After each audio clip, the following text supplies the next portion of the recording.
Have you ever wanted to know what it feels like to be an autistic person? Well, today, I'm here to tell you. I'm about to give you the exclusive truths that other autists are afraid to tell you. The secrets of autism that are lodged inside of my brain through years of being like this. And we're gonna have fun talking about autism today. Junskully. I wanted to watch some videos about autism, and I ran into this channel, Having Autism at School. That's not the name of the channel, that's the name of the video. Junskully, as I said. This dude has multiple videos about being autistic and being neurodivergent, and I want to give my exclusive review and talk about it today. So enjoy, let me know what you think, and let's go. Autism, a neurological and developmental disorder that affects how people interact with others, communicate, learn, and behave. Yes, that's autism. Cool. That's what I have.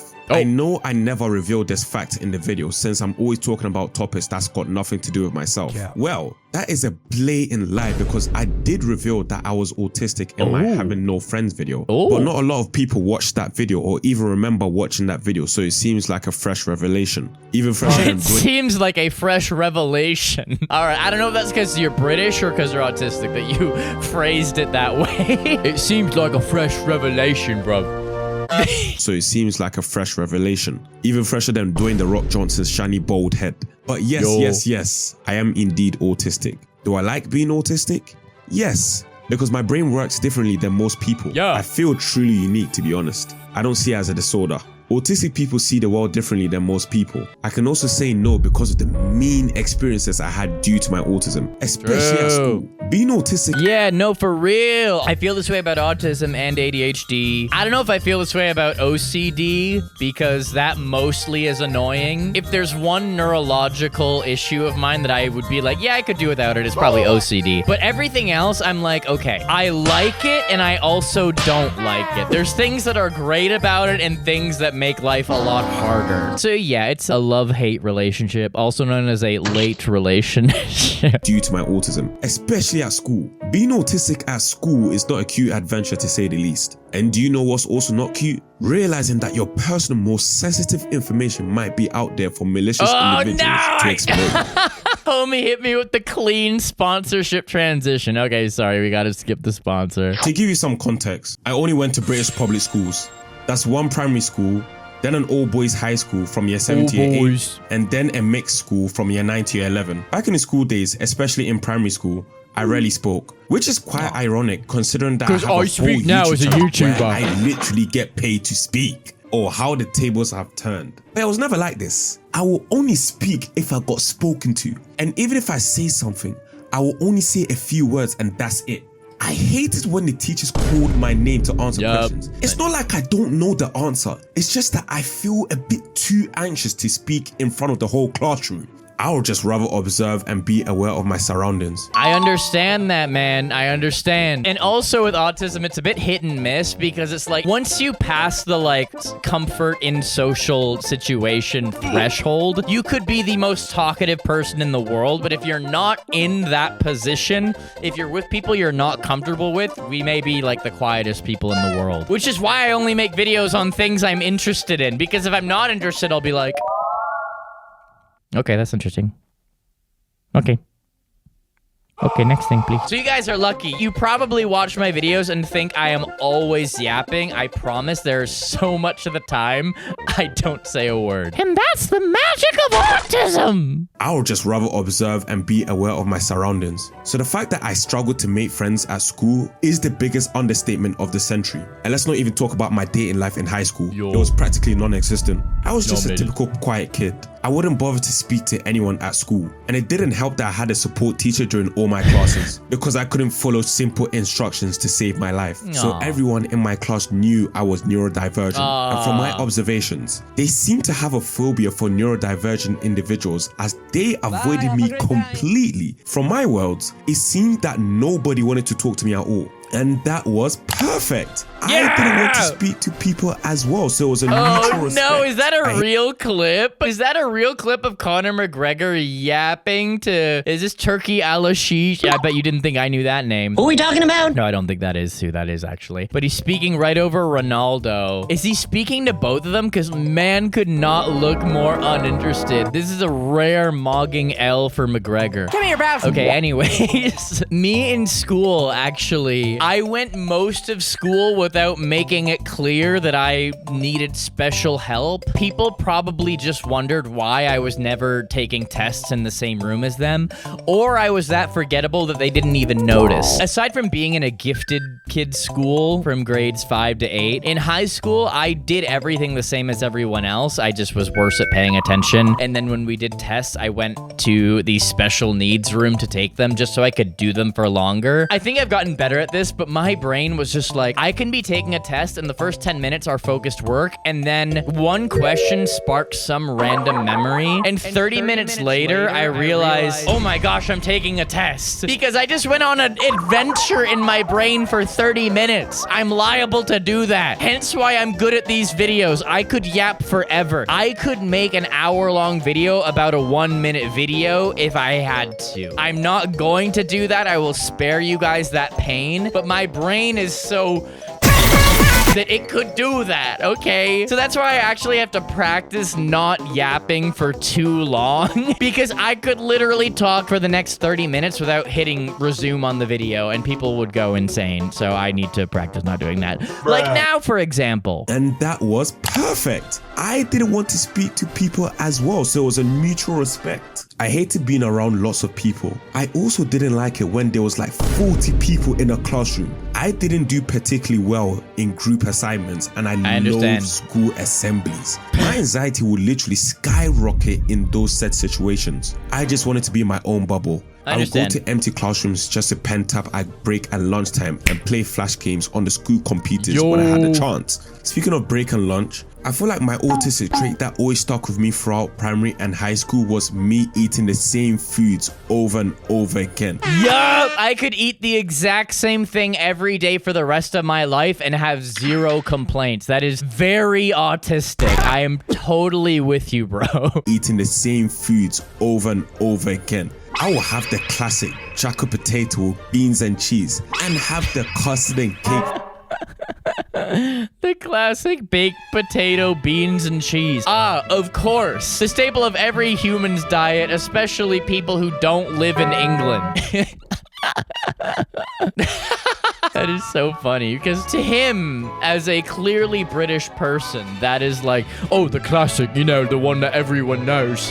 Different story over here, homie, but it's chill. I will have the classic jacket potato, beans and cheese, and have the custard and cake for dessert. Of course, man. My days, that was delicious. Yo. If that specific meal was out of stock, I would literally crash out. That's why as soon as the bell rang during the 4th period, you would better see me sprint as fast as I can to the canteen to reserve that meal for myself. And my favorite subject at school was music because it allowed me to play drums for an hour. I am also a very sensitive man. I don't like disappointing people. If I disappointed someone, same, it will feel like my world is crumbling down to the pits of hell. That's why when students or teachers ask me for a favor, I rarely ever say no, even if it's not in my best interest. Bro, oh man, that's been my life too. I'm still not good at it, but yeah, a lot of people ask me for things and I'm like, well, they asked me, so I can't say no. That is a very dangerous trait to have. To all my autistic homies out there, if you struggle with this, you need to let people that you trust know about that because that's something you need to work on because it can be very dangerous, and I found that out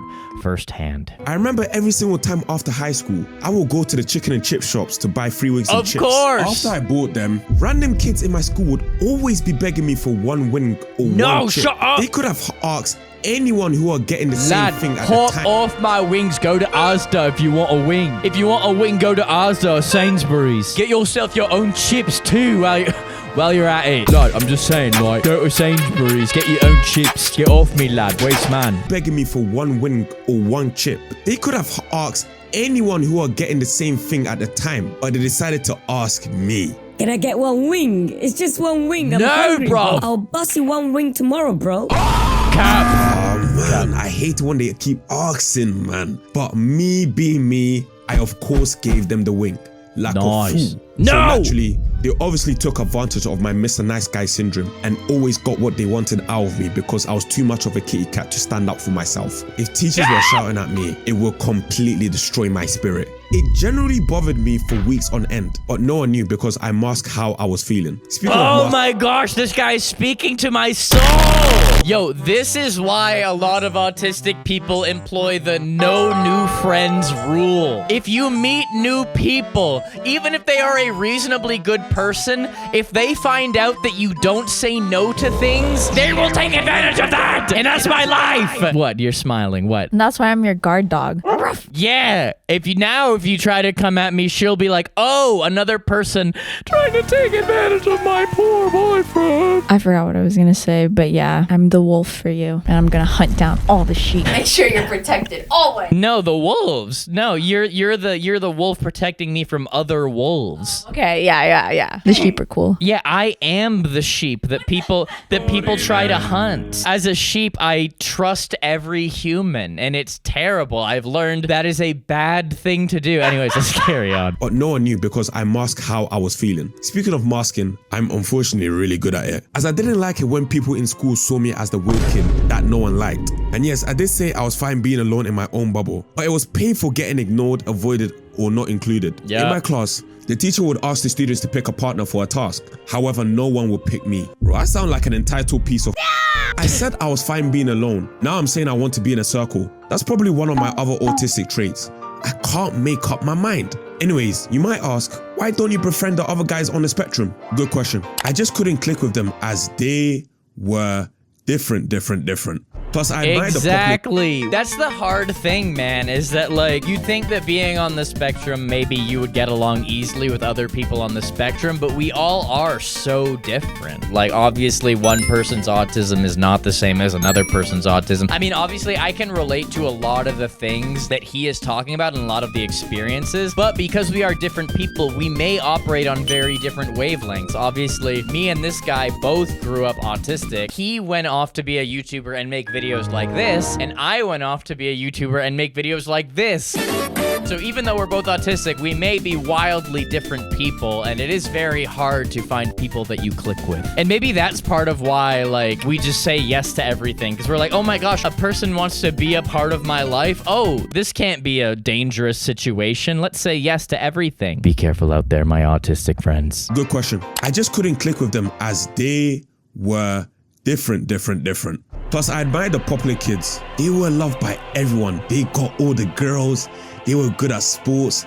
They had everything, and I practically had nothing. So I wanted to be like them. I studied and plagiarized their every move and behavior in an attempt to fit in. And to no surprise, it didn't work. Broski, we know you got special ed. You're not fooling anyone. Get out of here, man. You see the pattern? It's not like I ever got bullied in school. It's just that people never took me seriously. You're trying to join the school football team? You're incapable of understanding the game. No! How about you go back to playing your computer games where you... Hey, you get out of here. A lot of autistic people are excellent at sports. If it becomes their special interest, listen, watch, if you're playing sports, you better watch out for the autistic guy who that sport is their special interest, okay? You better watch out.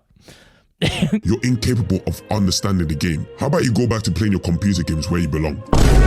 Unbelievable. Looking back, I just felt like an outsider at my school. But my school career wasn't all that negative as a neurodivergent. There was some positive with being autistic at school. Yeah. Like having the ability to skip the queue at break at lunch. Oh man, what? I didn't have love that benefit. In my high school, autistic people had the exclusive right to skip the queue for lunch. All you had to do was to show your card and you're granted permission to skip the line. What? Show your autist card? I never had that.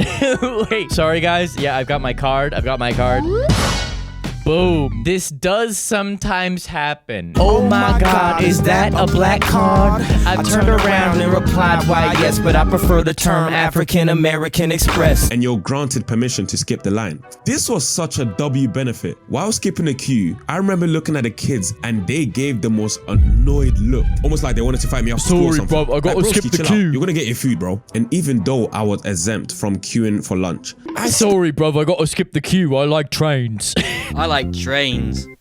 I still sprinted to go to lunch is because if that jacket potato and custard and cake run out of stock, my guy, like I said, That's would it. have been the That's end of it. the world for me. Another quote-unquote special kid benefit is taking your exams in a different room, away from the that's assembly me. hall full of students, coupled with having extra time on exams. Oh my days, this benefit single-handedly saved me from failing my exams. Oh, Same. that's 100% truth. I will always credit the extra time benefit for passing my exams. Same. If I didn't at least finish the whole papers, I would have 100% failed. Broski, I can't imagine taking exams in a room full of students. Some are effortlessly crushing it like a lullaby dance. No A lullaby effort whatsoever. dance. And some are even crying because they don't even know what the answers are to any of the questions. Observing all of I that still would have raise that. my anxiety and destroy any confidence I ever had with that exam. I wouldn't be focusing on writing my exams. I would just be focusing on looking at the students doing their exams and comparing myself and my abilities Word. to them while they're writing their exams. Yeah. It would be too much to handle. That's why I'm so grateful that I took my exams in a different room where it's just me and a few other students. Oh, it was just brilliant. I was flowing by it even though I barely passed. Keyword barely. I did not live up to the stereotype that autistic people are so smart academically. Yes, I had talent for playing instruments like drumming, but I was never academically smart. I just barely got by. Lastly, another Well, listen, brains are very, very complicated, and so is autism, you know? There were classes that I almost failed at, and then there's classes that I got the best grade in the entire school at. That's the thing about autism. There's definitely something you're really good at, or some things you're really good at, and the key is to find those things and focus on them.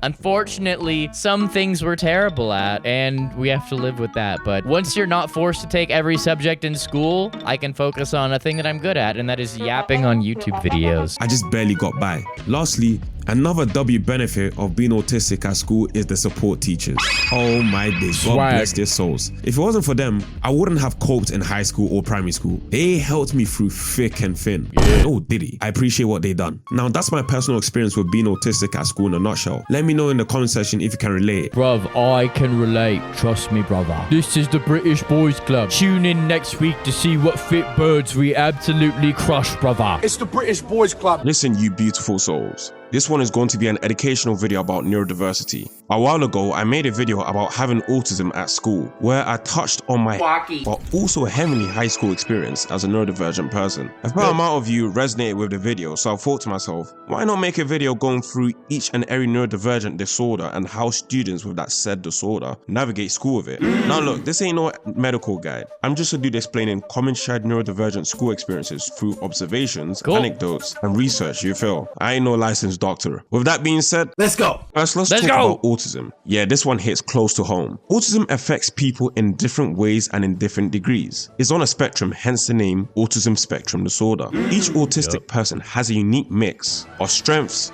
challenges, sensory needs, and communication styles. So it's not more or less autism, it's just different expressions of it. That being said, Exactly, that's a very important thing to say. Autism, it's not more or less, it's three-dimensional. There's no two-dimensional graph of more or less autism. It is a three-dimensional prism that expands infinitely in ways that we could never understand. So there's no, oh, that person is more autistic than that person, you know? There's people with more support needs than others, but like, we all have our own unique experiences, you know? so it's not more or less autism, it's just different expressions of it. That being said, I feel like everyone with autism can agree that school is just a different type of irrespective of the degree or style of autism you have. All of my homie hate school. First off, it's hard making friends at school because no one takes you seriously due to the way you behave. So you try masking your autistic traits and attempt to act socially calibrated or normal, which takes a toll on your mental health, as that's not who you are truly. After that failed endeavor, you try to make friends with people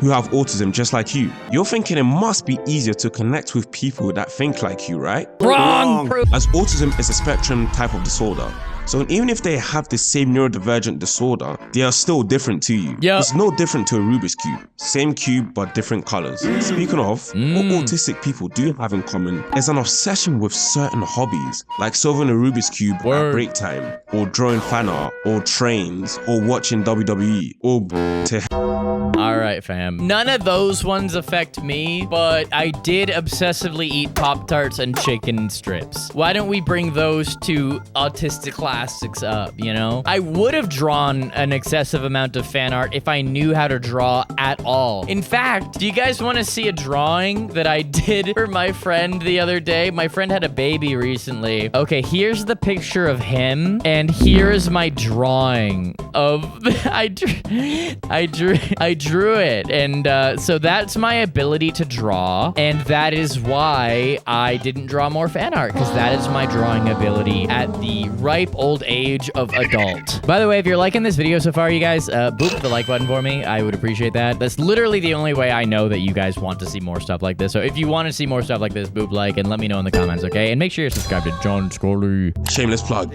I did rank every autistic special interest here, but us autistic people are chads. But we are often misunderstood, especially at school. We may be quiet, sensitive, or withdrawn, or shy. Or we could be the complete opposite. Like we could be very talkative, expressive, and passionate on the extreme level. But teachers and students perceive it as us being weird, rude, slow, or disengaged. We promise it's not intentional. It's just the way we behave, learn, and respond. Some things may come easy for you lot, but may be overwhelming for us. Like group projects ain't our strong suit. Like you're telling me I have— Yes, absolutely. Bro, if 4 other people can talk about an issue and solve it, I will be the quietest human being you have ever heard in your entire life. There are times when I had to do a school assignment and my brain wasn't turned on that day, really. And then like I'd get a note home from my teacher, and the parent who looked at the note home was like, oh, my kid just decided not to do any work today. It's so weird that he just decided to be the worst student in class today. It's not that simple, okay? People don't understand, and it's hard. It's hard. With autism, there are certain things that people understand we have challenges with, but if they don't explicitly know that, they will treat you like every other person,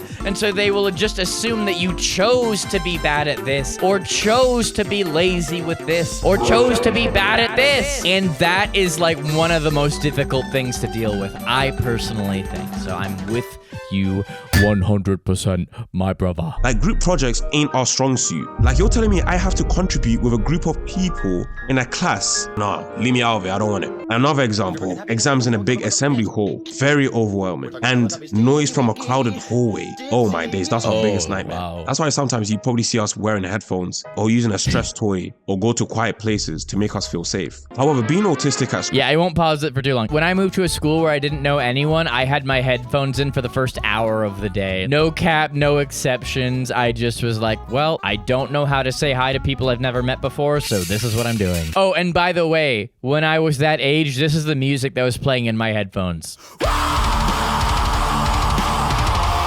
Just so you know. So anyone who was like, oh, that's the weird kid. I mean, yeah, you were probably right. Or go to quiet places to make us feel safe. However, being autistic at school can sometimes be a positive as well, at least for me. Like I got to take exams in a different quiet room, and I had extra time to finish my exams. I got to skip the lunch cube, and I had a support teacher tailored to my every need. So shout out to them. Lucky, but how about sweet. ADHD? Now, as you saw, I had a lot to say about autism, as it hits close to home. I'm kind of diagnosed with it. But for ADHD, it's kind of different, but can be mutually paired. Many people with autism also have ADHD as well. This is why we have this ADHD phenomenon. However, in this case, we're only going to talk about ADHD exclusively and how it affects people at school. As autism and ADHD are obviously completely 2 different neurological conditions. Of course. ADHD affects attention regulation, impulse control, and executive functioning, not intelligence. Many intelligent students have ADHD. It's just that the school system doesn't understand the way it affects them and instead label them as lazy or unproductive. Exactly, that's what I'm saying. I literally can't even fathom not having ADHD. I cannot fathom being a person who is like, oh, this is the task I have to do. Okay, I will do it for the allotted time. Great, I did the task. I can't imagine life being that simple. I cannot imagine. And that's why ADHD is the first neurological disorder of mine that I really immediately identified with, because it's the most crippling. It's the one that makes life harder than other things. Like being sad is something you can get through, but going your whole life, like having things that you can't understand why you can't focus on, oh my gosh, it needs to be respected more. And I think people people are starting to understand it more, but man, ADHD, like when I first announced my ADHD on my channel, I literally cried on camera for the first time because it's like, if you don't have ADHD, you simply do not understand how difficult it can be to do simple things that everyone else just does. Many intelligent students have ADHD. It's just that the school system doesn't understand the way it affects them and instead label them as lazy or unproductive. Man, I feel bad for the people at school with ADHD. It's not like they are choosing not to focus.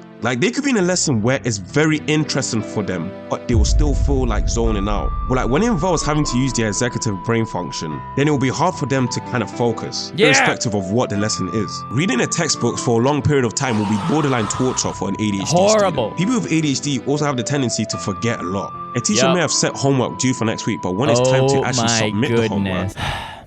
Hey, sweetheart, do I have a tendency to forget a lot? Yeah. Like what? Do you have any? I bet you have examples. What? Oh, sometimes you just forget items. Like when we were in Thailand, I feel like you, Brandon, and I, since we all have ADHD, we kept forgetting where the keys to the bike were. Every single day, we couldn't find the keys. Yeah. Not an ideal group of 3 people. You should probably, if you have a group of humans, you should probably try to make sure one of them doesn't have ADHD to make life a lot easier. And sometimes you'll get up and go into a room for something, and then you come back and you're like, I forgot to grab it. And then you go back and then you forget again and you grab something different. I think that literally happens every single day of our lives. I think I leave the room for a certain reason. Honestly, living with you, this comes up more often because I will leave the room to go and get a thing that I forgot, then I talk to you for 10 minutes, and then I come back in here and I'm like, wait a minute, I left the room because I didn't get a thing! Teacher may have set homework due for next week, but when it's time to actually submit the homework, they don't even remember them even setting homework in the first place. You didn't set us homework, Mr. Brown. What are you talking about?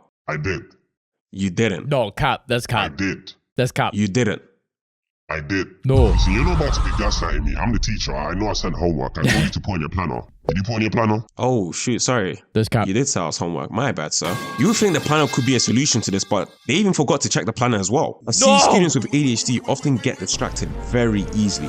The teacher might misunderstand that as an offense. They're not paying attention. Yeah, like it was in class. intentional. So they unlawfully get punished with detentions and all of that. Like, what's that all about? Yeah, so whack. that they can control when and when not to pay attention. And they always have to play catch up with classwork and assignments. No wonder why they burn out. Being called lazy, inattentive, or disengaged when it's not your fault must be exhausting. Like, it must be hard to always rely on last minute pressure to finish your homework all the time. Like, it must. Oh my gosh, yes. Genuinely, like that was the worst thing ever. To anyone who doesn't have ADHD, this is how I used to always describe it. This is how I described it to my doctor when I first got diagnosed. I was like, if there is a paper that is due Sunday night at midnight, I will open it on my computer Friday morning and I will stare at a blank page all day and hate myself because for some reason, because it's not due, I don't have that pressure, I won't write a single thing, even though I sat down with the intention of doing it. But suddenly, when Sunday at 8 p.m. rolls around and I'm like, oh my gosh, if I don't do this right now, I'm going to fail, suddenly I can write like a wizard! And so as a result, if any of you guys are wondering, hey, why doesn't Robert post videos every single day? Well, because nobody is forcing me to post videos every single day, so getting the motivation and pressure on myself to do that is borderline impossible. I've said this so many times to people, it's like, I wish I had a boss that could fire me from being RobertIDK if I didn't get videos done on time. But I don't, because I am RobertIDK. I'm the boss. And if the boss has ADHD, it can make the workflow a little bit difficult. It's hard out here for a G, is basically what I'm saying. Like, it must be hell to always rely on last minute pressure to finish your homework all the time. Like, it must be so arduous to constantly battle yourself just to focus, but no one seems to understand it. Now, I especially feel for the students with Tourette syndrome. Okay, for those of you who don't know what Tourette syndrome is, then I can't lie, you're living under a rock. But don't worry, Daddy's going to explain it. I explain all of these neurodivergent conditions in a nutshell, so brace. Anyways, let me stop yapping and just explain it. God. Alright, so Tourette syndrome is a condition involving involuntary motor or vocal tics. What are tics, you may ask? Well, this will explain it. The migraine.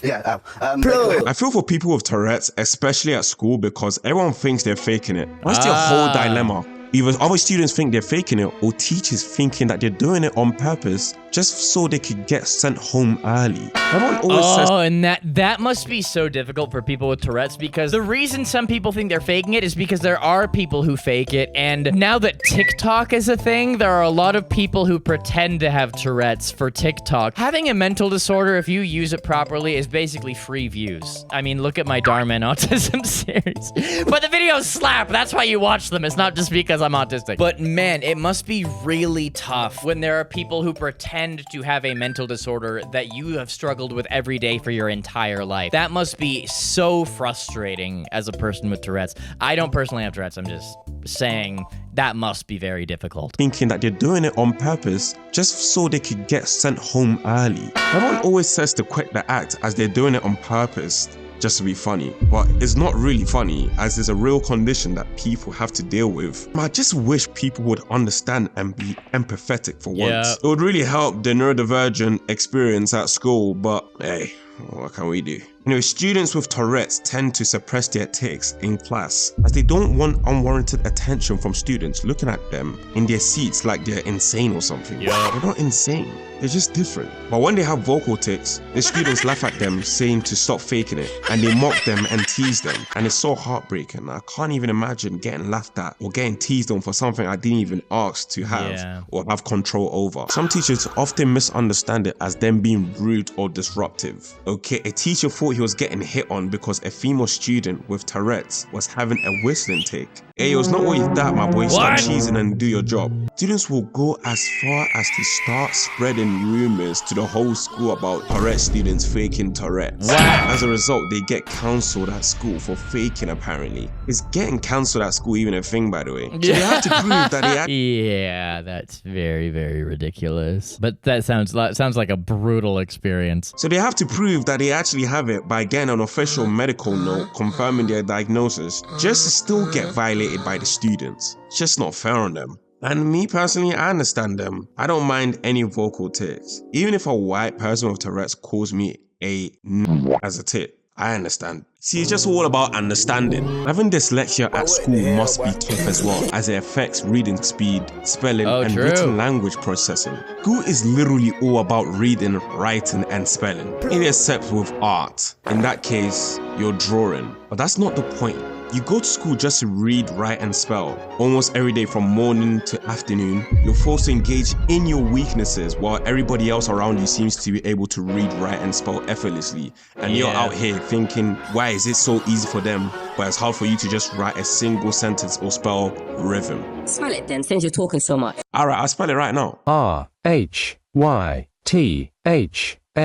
Nice. Your dyslexia least favorite lesson is probably... Wait, did he mention that this part was about dyslexia? I somehow missed the transition here. Okay, he's talking about dyslexia. I also cannot relate to dyslexia personally. I do know plenty of people who are dyslexic. People with dyslexia least favorite lesson is probably English or history, because those subjects require them to read and read and read more. What grinds my gears the most is when they need help. The teacher can't be bothered to just help them and expect them to just figure it out themselves. Because apparently it's supposed to be easy or something. They wouldn't have asked for your help if they could figure it out themselves, could they, you muppet? Because of these teachers, they end up failing their assignments. And in my eyes, they didn't fail anything. The school system failed them. The dyslexic person's worst nightmare is a teacher asking them to read out loud a paragraph from a textbook. After reading, people will start to think that something's wrong with him or something, which must be embarrassing. But despite that, dyslexic students tend to be brilliant verbally and all of that. And I understand, it is very hard, but there are very rare cases in which dyslexia can be used for a good cause. Let me talk to my good pal 50 Cent to explain that to us. This is a special ASLELS challenge for you, Floyd. If you can read one full page of a Harry Potter book, I'll give $750,000 to whatever charitable organization you want to. The bucket of ice, man. See, there are situations where dyslexia can actually be used for good, and that was one of them. Thank you, 50 Cent. But despite that, dyslexic students tend to be brilliant verbally and all of that. You just need the right support system at school, like audiobooks and text-to-speech or something like that. Even me, I use audiobooks when I read, so there's no shame in using audiobooks to help you read. How about those students with OCD? OCD is not like a neurodevelopmental disorder like autism. It's a mental health condition under the umbrella term neurodivergent. OCD students have this compulsion to make sure everything is right and correct. There can't be any mistakes or it will drive them crazy. Am I wrong or am I right? I can imagine that's me with my videos. So I've been diagnosed with a minor case of OCD, and OCD is also something that's very complicated and it's not the same for everyone. But for me, it started with like, if I was walking on a tile floor, I had to walk on diagonal tiles. I could never walk on tiles that were right next to each other, or at least I couldn't do it without consciously thinking about it. That's how it started, and now it manifests as I cannot post a video unless I've checked every single possible thing. And that is also why my videos don't come out as often as they could. But guys, I'm trying. I'm working on it, okay? Am I wrong or am I right? I can imagine it being very prevalent during exams. They feel the need to constantly That's why you need the extra time in the right way. You can't make a single mistake. It's almost like perfectionism. OCD students also have these intrusive thoughts that torture their minds, like for real. These intrusive thoughts can be harmless, like the thought of pulling down your trousers and sitting on the school chair cheeked up. Or it can be messed up that we're not going to go into or to be given examples about. And oh Lord, we pray to God that the quiet emo kid sitting at the back of the class doesn't have OCD, because if he does, then say your last prayers, you feel. OCD students... Okay, well that explains a lot. Okay, I'll admit, I haven't done as much research into my OCD as other things because I more so view it as like a personality trait than other things. It doesn't stop me from doing things, it just makes a lot of things take longer. But you know what? That makes a lot of sense. I'll give you an example. Maybe this is related to OCD, maybe this is autism in general, but for example, if someone talks about nails on a chalkboard, I consciously will think about the feeling of nails on a chalkboard. A lot of people are like, oh, nails on a chalkboard's a horrible sound. No, I physically, viscerally feel what it feels like to scrape my finger. I'm cringing as I'm trying to say this, if you couldn't tell why I'm squinting. If you mention nails on a chalkboard and I think about it, I will have the feeling in my fingertips of if I rubbed my fingers on a chalkboard, and it's horrible. Intrusive thoughts are very awful and the worst. Doesn't have OCD, because if he does, then say your last prayers, you feel. OCD students always have to double check if their assignments has been submitted, even when they know it has already been submitted. They always need reassurance from their teachers if their homework has been 100% done and complete and all correct. Even when they got marked 100%. Oh my gosh. I'll unpause it really quickly. I never thought about that, but yeah, I used to, when I would do like a math exam, I would do the answer and then I would do the answer like 2 more times to make sure that my initial answer was right. Don't get me started on what it's like to do my taxes. The number of times I will recalculate the same thing is torture! They got marked 100%. It's constant reassurance, planning, checked, repetition, thoughts, perfectionism that interrupts their daily task. And all of this makes their peers see them as being over dramatic or doing too much. And it's not even them, it's just their minds playing games with them, and it's not even their fault. Living with OCD must be tough, bruh. But sometimes having OCD can be a good thing as well, since you're always prioritizing that everything is done properly, innit? Last but not least... Yeah, so that's the pain of it, is like, I spend forever making sure my videos are as great as they can be. It's torture for me, but at least for you guys, you know that if I post a video, it will be good and done well. So it's great for you guys, it is torture for me. Thank you. OCD can be a good thing as well, since you're always prioritizing that everything is done properly, innit? Last but not least, dyspraxia. I've never even heard about this condition until I'd done my research. I can't even lie to you. So after my research, this is what I found. It affects motor coordination, organization, and sometimes speech. They're often clumsy. Where is my classroom? I can't find my classroom, I am lost. The maps didn't help. But last but not least... What? is dyscalculia. Dyscalculia is a math-based learning disability affecting number sense and calculations. Listen, I think I have undiagnosed dyscalculia because I am terrible at maths. Maths don't make sense to me, man. The only maths I understand is counting money. I can imagine students with dyscalculia using a calculator for every question, even the simple ones. But there's nothing to be ashamed of, as we all have our strengths and weaknesses. Word. Anyways, if you're neurodivergent watching this, look, you're not lazy or stupid or a failure. You're just navigating a system that wasn't built for your unique mind. Word. And if you're neurotypical, understanding people who think differently is the first step towards change, okay? I feel like I'm an advocate for reform for school. I agree, and that is why I do my best to educate everyone about people with neurodivergence. It's a thing, and you should know about it. And a lot of us are pretty cool, I think, unless you don't think I'm cool, which is completely fine. I respect your opinion. But there's a lot of cool people with a lot of very weird brains, and if you want to hear more about that kind of thing, here's another video where I talk about autism. It's a great video. If you have not seen it, it is very fun. Here's another video of mine that YouTube thinks you will like, and here is Junskully's channel. Make sure you're subscribed to them. Peace out. I love you guys. Bye.